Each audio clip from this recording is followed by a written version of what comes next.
Bien, nous allons utiliser la double distributivité sur le niveau le plus simple, c'est-à-dire que on va prendre un produit de deux parenthèses avec une somme de deux termes, il y a une inconnue dans chaque parenthèse, la même, et associer un nombre positif. Alors le but est de comprendre que la double distributivité, elle permet de transformer une expression donc de ce type, qu'on appelle une expression factorisée, en une somme de quatre termes. Alors pourquoi on peut faire quatre termes? Parce qu'on va découper en quatre morceaux le rectangle, voilà, comme ici. Au lieu de prendre A plus 6 d'un coup, on va faire A plus 6. Et au lieu de prendre A plus 3 d'un coup, on va faire A plus 3. Ça nous permet d'avoir donc quatre rectangles dont on peut exprimer l'air.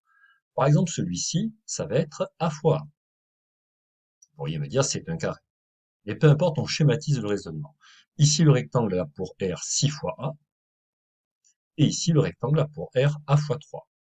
Il nous reste celui-ci, le rectangle qui a l'air égal à 6 fois 3. Donc, cette expression factorisée, c'est la somme de ces quatre morceaux. Et on obtient donc une forme développée. A fois A, plus 6 fois A, plus A fois 3, et plus 6 fois 3. Ça, c'est la forme développée. Mais une forme développée, on est capable de la simplifier.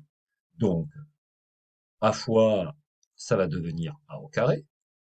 A fois 3, ça va devenir 3A. Et 6 fois A, 6A. De même, 6 fois 3, ben, ça fait 18. Forme factorisée, forme développée, forme simplifiée. Arrive notre dernière transformation, c'est la forme réduite. Alors attention, il y a ici trois familles de termes. Il y a une famille avec le terme inconnu au second degré. Il est tout seul, on pourra l'assembler avec aucun des trois autres. Il y a les deux termes inconnus de degré 1.